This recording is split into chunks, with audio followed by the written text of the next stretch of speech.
The first time lockup cameras rolled tape on North Carolina inmate Jennifer Porter, she was trying to get a glimpse of her girlfriend and fellow inmate, Danica Cox, out on the prison yard. Oh, she's gone! Ah! What happened? She's gone. At the time, Jennifer was restricted to a solitary confinement cell as punishment for fighting with another inmate. But she and Danica were already deeply involved when they shared their story with us. We've got a really strong bond, you know. I mean, it ain't all about sex. It's a real marriage of the heart for us. You know, it may not be lawful or, you know, but to us, it's real. At the time of the shoot, Jennifer's confinement prohibited any contact with Danica. Their feelings about being separated for the past 10 days were palpable. I was writing her last night. I said, hey, sexy lady, girl, you drive me crazy. How have I been spending my days? Crying, looking at a picture, crying. And I said, I feel so dead inside without you. And I said, my eyes don't shine. I said, my eyes don't shine and everything looks so gray. Today was the first day I've smiled, and that was because I seen her through a crack at the top of a window. The only chance they have of being reunited soon is if Jennifer's fighting charge is dropped or reduced at her disciplinary hearing. The outcome could be the difference between seeing Danica within a matter of hours or months. So the SC's read you your rights on March 15th. You understand your rights? Okay. So I'm going to charge you with the C4. I'm going to dismiss the C3 because the officer said when she gave you the directive to stop, you did stop, okay? How do you plead? Guilty. Jennifer's guilty plea on the lesser of the two charges means she will be out of solitary in 12 days, sooner than she thought. Oh my God, Mr. Campbell, did you see Danica outside? Anxious to see Danica, Jennifer starts to inquire about her to the lockup crew. Did you see Danica outside? I'm not even here. Meanwhile, a second lockup camera has located Danica, now waiting outside. You can ask, but, you know, I mean, we're not allowed to do it. Sorry. Oh, they playing mind games. I don't understand why they're not allowed to say anything. I'm flipping. Back inside, as Jennifer gets ready to leave, she is about to risk everything by arguing with a correctional officer. She'll be escorted up to segregation to serve her days up there in single cell A. Why do you look so eager? I'm ready to get outside. Why? Fresh air, fresh air. Could have been outside. Could have been staying outside, you know? You could have been out on the ground and not been said if you hadn't been caught up in this.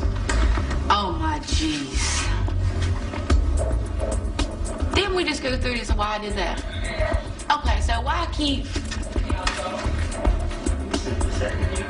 Okay, but I'm simply saying, if somebody rode up on you and punched you in your nose, you ain't gonna do. You can't sit there and say you wouldn't, Mr. Wright. And if you would, you're lying. If this man right here come up here and punched you in your nose, you seen blood, you're gonna sit there and say, well, let me call the police. You just stand right there. Okay? Hell no, you're not gonna do that. You're gonna go to somebody's ass if they punch you in your nose and you see your nose bleeding. If you minding your business, okay, and that's what I felt like I had to do. Finally, as Jennifer is escorted out of the building, her hopes of seeing Danica seem like they're about to come true. Go back there. The grounds are now restricted. The grounds are now restricted. All unassigned inmates report to your dorms. But with the yard shut down for the day, Jennifer can only call out to Danica's cell block in hopes that she might be seen or heard. I love you! The future of any prison relationship is uncertain, and especially so for Jennifer and Danica.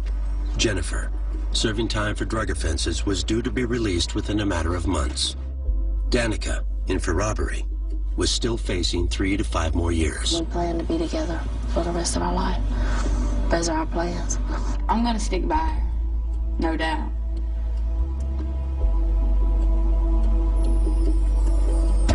It may sound crazy, but I'll probably end up even coming back. The reality is that she could come back here to be with me. How? Get another charge.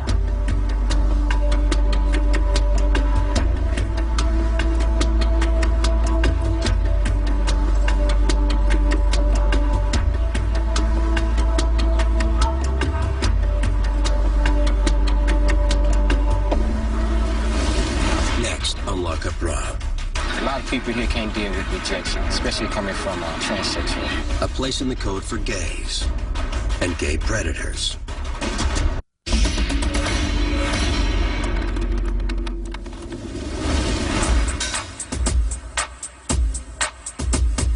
Attitudes towards sex in male penitentiaries are complex. According to the Convict Code, child molesters and rapists are reviled.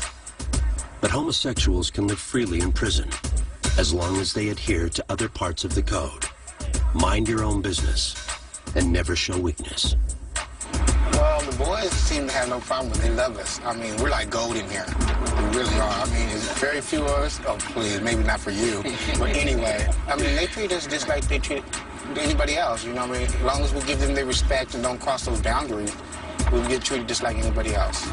At California State Prison Corcoran, we met 3 inmates living openly as homosexuals at what is considered one of the toughest and most violent prisons in the state. Okay, if you could just state and spell your name for us.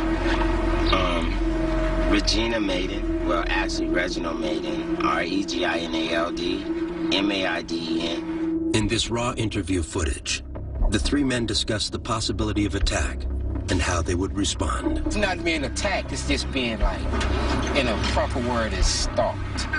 Just harassed, just because of rejection. You know, a lot of people here can't deal with rejection, especially coming from a transsexual. A lot of other things people don't realize, we're men just like them. We're just feminine like men. Don't forget, women do kill. Yeah, okay, and it's like a lot of us don't put up with that, and a lot of guys know that, and a lot of guys don't. So, you know, when the ones don't, they end up getting embarrassed. That lady with that chorus, beat she up, wasn't playing. you know, and it makes them look bad on the yard. So that's why a lot of people do give homosexuals to respect sometimes, because they don't know what we're capable of doing. Some gay inmates embrace their feminine side. But when lockup visited Kentucky State Penitentiary, we met Fleece Johnson, a longtime inmate who practices a very different kind of homosexuality. But we have sexual desires, right? So you got a bunch of men locked up in one place. All of them get hard. All of them's horny. All of them got sexual desires. So what are they gonna do? You won't let them have a woman. They gonna have each of somebody's gonna have to give us some booty. And it's just that simple. The most memorable story that Fleece told us was about the place and importance that booty has in a maximum security penitentiary. And he went on about it and on about it. In his prison, booty. Booty was more important than food. Booty, a man's butt. It was more important, I'm serious. It was more booty, having some booty,